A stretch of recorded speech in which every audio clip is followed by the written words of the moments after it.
हाल ही में रोहन की शादी निर्मला नाम की लड़की से हुई थी। निर्मला गांव की लड़की थी। रोहन के पिता और निर्मला के पिता दोनों बचपन के दोस्त थे। उन्होंने बचपन में ही एक दूसरे से वादा कर लिया था कि दोनों बच्चों के बड़े होते ही उनकी शादी करवा देंगे।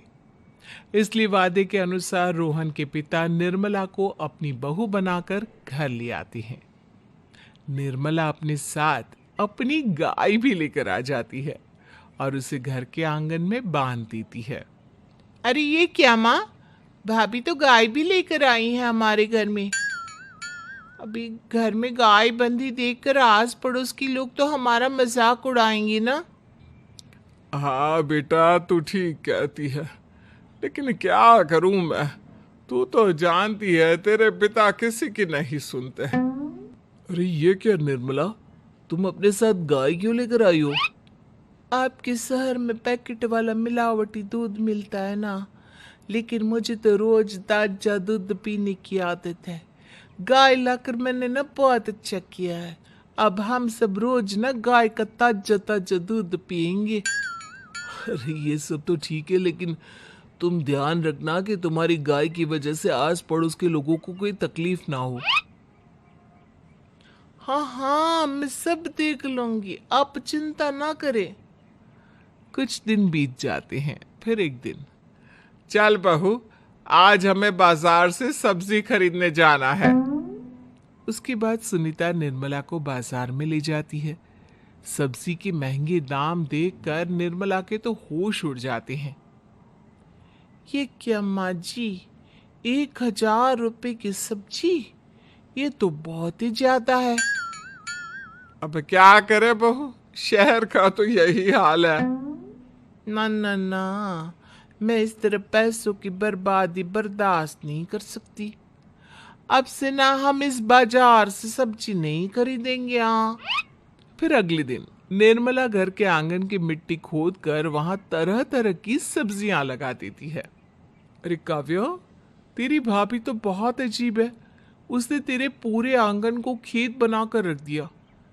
मेरी समझ में नहीं आता तुम लोग इस लड़की को कहां से पकड़ कर लाए हो। अरे सब मेरे पिताजी का किया धरा है। सालों पहले अपने दोस्त से किए वादे के चलते उन्होंने उस गवार को हमारे गले बांध दिया। अरे तेरी भाभी सच में एक नंबर की गंवार है।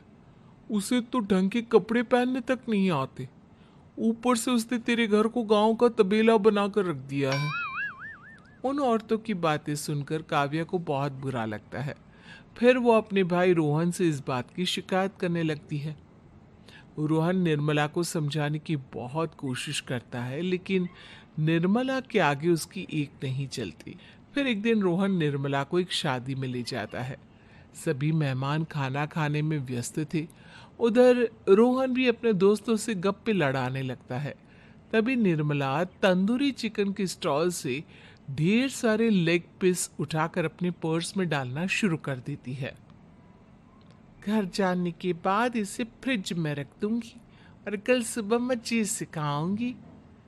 फिर खाना खाने के बाद दोनों पति पत्नी वहां से जाने लगते हैं, लेकिन तभी दुल्हन का भाई उन्हें रोक लेता है।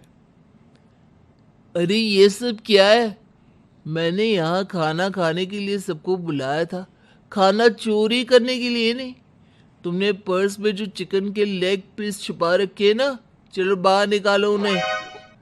दुल्हन का भाई फौरन निर्मला से पर्स छीनकर सारे लेग पीस बाहर निकाल लेता है। मैंने इतना खर्चा करके खाने पीने का इंतजाम किया है और तुम हो कि यहाँ से खाना चोरी करके ले जा रही हो? शर्म आनी चाहिए तुम्हें। वहां मौजूद सभी लोग निर्मला को भला बुरा कहने लगते हैं। अपनी बेइज्जती होते देख रोहन दुल्हन के भाई से माफी मांगकर निर्मला को घर ले आता है। निर्मला, आज तुमने सबके सामने मेरी नाक कटवा दी। आखिर तुम्हें चिकन के पीस चुराने की जरूरत क्या थी? मुझे माफ कर दीजिए रोहन जी। दरअसल ना, हमारे गांव में जब भी शादी होती थी तब मैं और मेरी सहेलियां इसी तरह शादी से ढेर सारा खाना लेकर आते थे। मुझे नहीं पता था कि मेरी इस गलती से आपकी इतनी बेइज्जती हो जाएगी। मुझे माफ कर दीजिए, आज के बाद ऐसी गलती कभी ना करेंगे। इतना कहकर निर्मला रोने लगती है। निर्मला को रोते देख रोहन का दिल पिघल जाता है और वो उसे माफ करके गले लगा लेता है। इस तरह कुछ दिन बीत जाते हैं। फिर एक दिन रोहन उदास होकर घर लौटता है। रोहन के कपड़े बुरी तरह फटे हुए थे। अरे बेटा, ये सब क्या है? किसी के साथ मारा पीटी हो गई है क्या? नहीं माँ, आज हमारी जिंदगी का सबसे बुरा दिन है। म्युनिसिपालिटी वालों ने हमारी दुकान तोड़ दी। आज से हमारी आमदनी पूरी तरह बंद हो गई। हे भगवान, हमने तो किस्त पर ढेर सारा सामान ले रखा है। अब हम सारे सामान की किस्त कैसे चुकाएंगे? मेरी तो सोचने समझने की शक्ति ही खत्म हो गई। पता नहीं आगे हमें और कितनी मुसीबत झेलनी पड़ेगी। आप सबको ना चिंता करने की जरूरत ना है, मैं सब ठीक कर दूंगी। तो कहना क्या चाहती है बहू? हम ना बोल कर नहीं बल्कि करके दिखाएंगे। हाँ। उसके बाद निर्मला अपने पिता को फोन करके गांव से 5 गाय मंगवा लेती है और फिर अगले दिन निर्मला सभी गायों का दूध निकाल कर बड़े बर्तन में भर लेती है। तुम ये सब क्या कर रही हो निर्मला? मेरी तो कुछ समझ में नहीं आ रहा। हम ना इन गायों का दूध बेचने जा रहे हैं।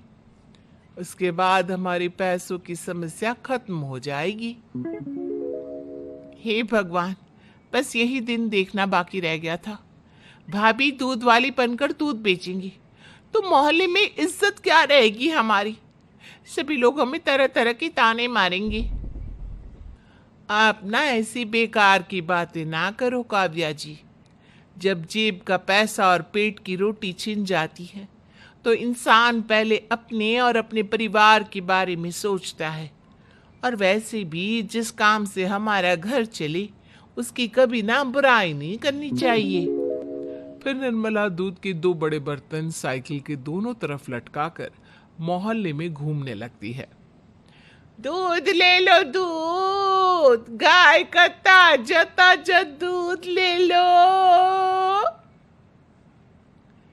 बिना मिलावट का शुद्ध दूध ले लो। चलो चलो आओ भाई, जल्दी ले लो। तभी निर्मला के पास कुछ औरतें आती हैं। अरे तुम तो सुनीता की बहू हो ना? तुम इस तरह सड़क पर दूध क्यों बेच रही हो? निर्मला उन दोनों औरतों को अपने घर के हालातों के बारे में सब बता देती है। देखिए, मैंने ना अभी अभी गाय का ताजा दूध निकाला है। आप सब तो रोज पैकेट का दूध पीती हो, आज गाय का ताजा दूध पी कर देखिए, इसकी ना बात ही कुछ और है। हाँ बहू, मुझे तुम्हारी बात समझ में आ गई। लाओ, मुझे 2 लीटर दूध दे दो। उस औरत की देखा देखी बाकी औरतें भी निर्मला से दूध खरीदना शुरू कर देती है। थोड़ी ही देर में निर्मला सारा दूध बेचकर ढेर सारे पैसे इकट्ठे कर लेती है। उसके बाद निर्मला घर जाकर सारे पैसे अपनी सास को पकड़ा देती है। अरे बहू, इतने सारे पैसे! सच में तेरा आइडिया तो काम कर गया। अरे माँ जी, आप तो बस देखती जाइए, कुछ ही दिनों में मैं अपने घर की सारी समस्या खत्म कर दूंगी। हाँ। फिर अगले दिन से निर्मला गायों के गोबर से ढेर सारे उपले तैयार करके बेचना शुरू कर देती है। निर्मला को पैसे कमाते देख रोहन के अंदर भी हिम्मत आ जाती है और वो भी दूध बेचने का फैसला करता है। निर्मला के कहने पर उसके पिताजी कुछ और गायों का बंदोबस्त कर देते हैं। इस तरह दोनों पति पत्नी मिलकर दूध बेचना शुरू कर देते हैं। कुछ ही महीनों में उनका दूध का व्यापार खूब फल फूल जाता है। इसके चलते रोहन एक बड़ी दूध की डेयरी भी खोल लेता है। पिताजी, जब आपने निर्मला से मेरी शादी करवाई थी तब मैं मन ही मन आपको कोसा करता था, लेकिन आज मेरी समझ में आया कि आपका फैसला बिल्कुल सही था। आज अगर निर्मला ना होती तो पता नहीं हमारा क्या हाल होता। हाँ बेटा, तू ठीक कहता है। हमारी बहू ने तो हमें उजड़ने से बचा लिया। भगवान ऐसी बहू सबको दे। इस तरह निर्मला की समझदारी के चलते सब कुछ ठीक हो जाता है और वो सभी हंसी खुशी अपना जीवन जीने लगते हैं।